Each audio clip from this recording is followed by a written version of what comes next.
Seguimos con el ámbito internacional, con el periodista y analista internacional Alberto Ruscolequier, amigo de la casa, y vamos a hablar de, le voy a poner un título, Albert, Guerra Total en Medio Oriente, para poder ir paso por paso qué es lo que está pasando, no solamente con los estados terroristas, sino con los otros estados de Medio Oriente. ¿Cómo estás, Albert?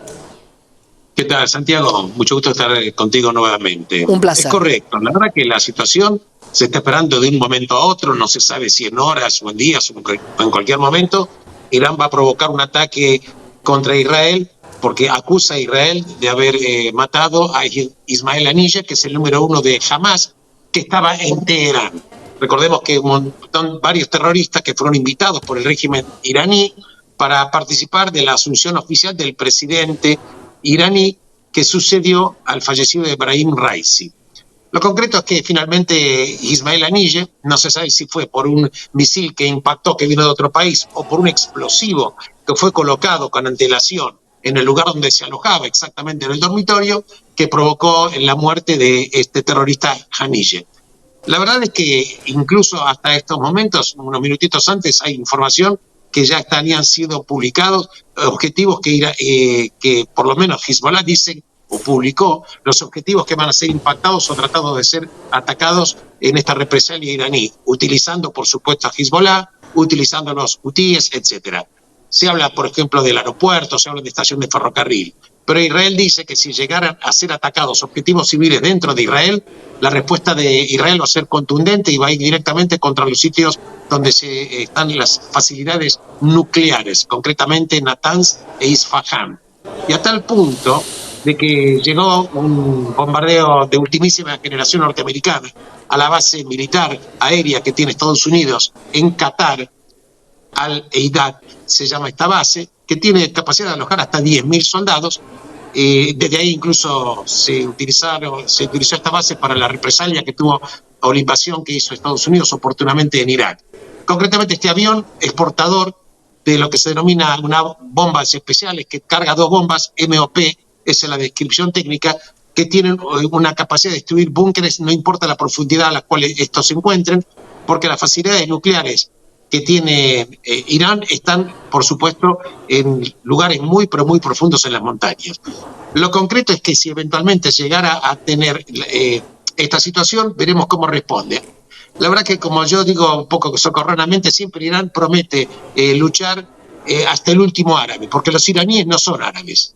Los iraníes no son árabes, siempre van a utilizar las personas que no sean iraníes. Pero de todas maneras, en este momento, recordemos que en abril de este mismo año, concretamente el 14 de abril, cuando Irán mandó más de 300 drones y misiles, hubo una coalición de países, entre ellos básicamente árabes, y me refiero a Bahrein, me refiero a Arabia Saudita, entre otros, por supuesto a Francia, por supuesto a Gran Bretaña, Estados Unidos, para hacer frente a este ataque iraní. Porque la verdad que por motivos diferentes, muchísimos países que independientemente que tengan su poder, su esquema político, sea democrático o monárquico, la verdad que ven con muy malos ojos a Irán, con el peligro de que se desestabilice todo el Medio Oriente. La verdad que estamos viendo un hecho totalmente que se está agravando, que lo hemos venido charlando contigo. Albert, pero vemos el efecto. Te quería preguntar qué pasa con el ayatolá, cuál es la decisión, y por otro lado, ¿por qué crees que los ataques de Irán van a ir a objetivos tan básicos y cuidados como ferrocarriles o trenes y no al golpe histórico, a los lugares más emblemáticos o menos pensados de Israel? Porque es lo que pasó con el ataque el 7 de octubre, un lugar donde no estaba pensado que pudiera pasar. Mira, un ataque en las condiciones que fue planteado el 7 de octubre no va a poder ser repetido nuevamente. Va a ser un ataque, por supuesto, utilizando la tecnología. Obviamente no son todas especulaciones porque nadie puede saber exactamente, pero se están esperando ataques, por supuesto, con este tipo de tecnología, a punto tal de que ya está formada nuevamente una coalición, incluso ya lo dijo Estados Unidos, que están dispuestos a defender a Israel, y cuando Estados Unidos dice estamos dispuestos a defender a Israel con todo lo que tengamos, se refiere también a la coalición que va a estar armada. Pero todo esto, en el caso que va a suceder, no se sabe si va a ser una manera que va a tener Irán de dejar establecido a Israel que esta muerte que tuvo Haniyeh no va a quedar sin respuesta, o Irán va a decidir por una profundización mucho, mucho mayor del conflicto. En realidad, vamos a ver un poco qué efecto económico va a tener en el mundo todo esto. Sabemos que cuando estamos hablando de Medio Oriente, estamos hablando de petróleo. El petróleo tiene la siguiente contradicción que está sucediendo. Hace varios meses, vos sabés, Santiago, que se está produciendo mayor cantidad de petróleo que la que el mundo está consumiendo. A punto tal de que incluso hay una discusión dentro de los países que forman la OPEP para ver si tienen que parar la producción para evitar que los precios sigan bajando o no. Arabia Saudita dice que prefiere no cortar la producción porque lo que no quiere es provocar mayor inflación en el mundo. Entonces ahí tenemos, por un lado... Qué gran explicación para entender por qué Venezuela es pobre, ¿no? También. Porque absolutamente. Nadie además, le está dejando producir esos barriles por más que los tenga. No, seguro, pero la verdad que Venezuela tiene otro tema que, si me permitís, en un minutito te lo voy a comentar. Por favor. Entonces tenemos factores que tienden a la baja del petróleo. Uno, la recesión que está teniendo China ya hace tiempo, y la verdad que no está en su plenitud económica de consumo. En segunda instancia, tenés que tener en cuenta que la OPEP estaba produciendo mayor cantidad de barriles que lo que el mercado estaba reclamando. Por otro lado, fíjate vos, hoy, mientras vos y yo estamos hablando de un Brent, que es el petróleo más caro, que está en $76, 76, casi $77. Y el WTI está en 72, no llega a 73.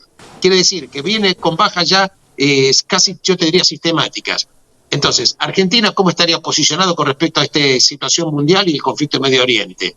Por un lado, Argentina está teniendo los productos que exporta, esos commodities están bajando de precio. Estamos hablando de soja menos de 400.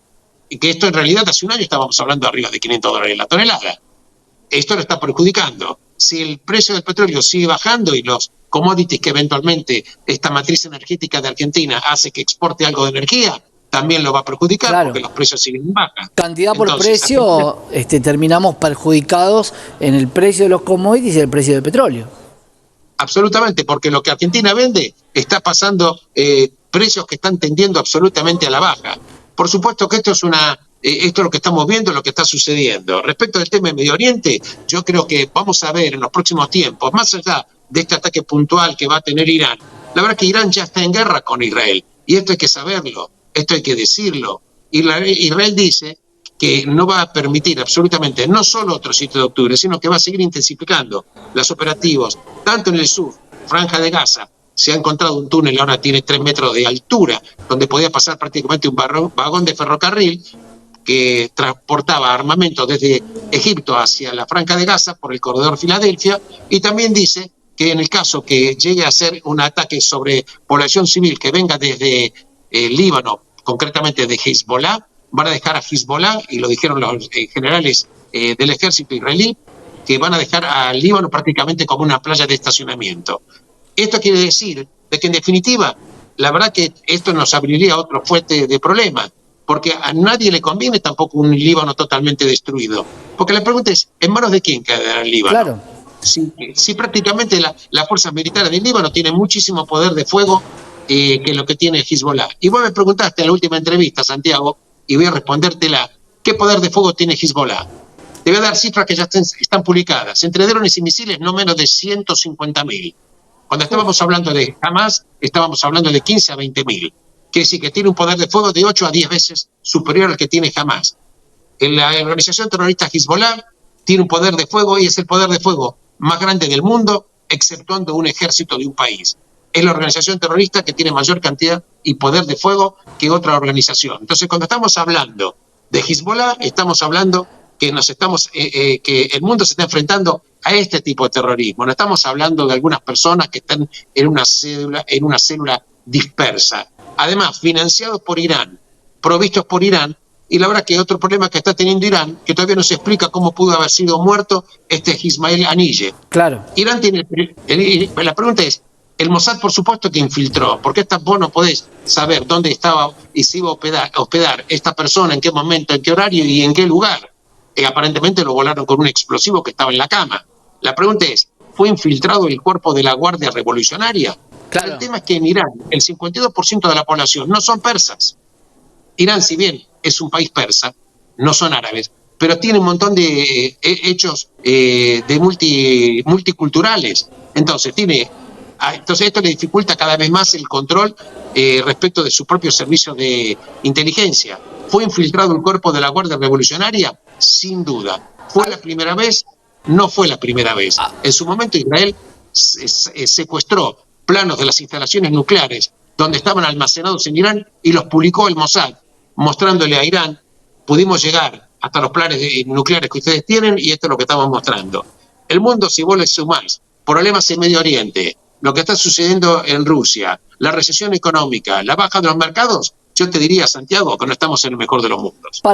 Sin duda, para cerrar, Albert, te pregunto, ¿hay tiempo específico dicho por Hezbollah para el ataque, o estando tan cerca, solamente unos meses y días, el 9/11, y entendiendo que se utilizan fechas significativas para estos atentados, crees que puede llegar a llegar un 9/11 nuevamente?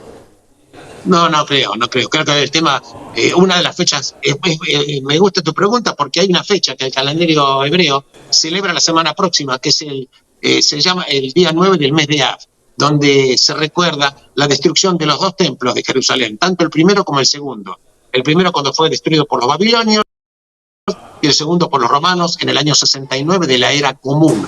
Ese es un día de duelo en Israel que tiene una observación muy fuerte, tan fuerte como el Día del Perdón. Y una especulación es que va a ser esperado, que es el lunes a la noche de la semana próxima, para que durante todo el martes se celebra o se recuerda esa tristeza de este día, y eventualmente se especulaba con que ese día podía haber sido elegido. Pero la verdad es que los servicios de inteligencia norteamericanos han dicho ya, incluso Trump se ha expedido, dice que en cualquier momento el ataque va a suceder. Creo que no se va a esperar a septiembre, puede suceder en horas, en días, pero esto va a suceder mucho más cercano que lejano.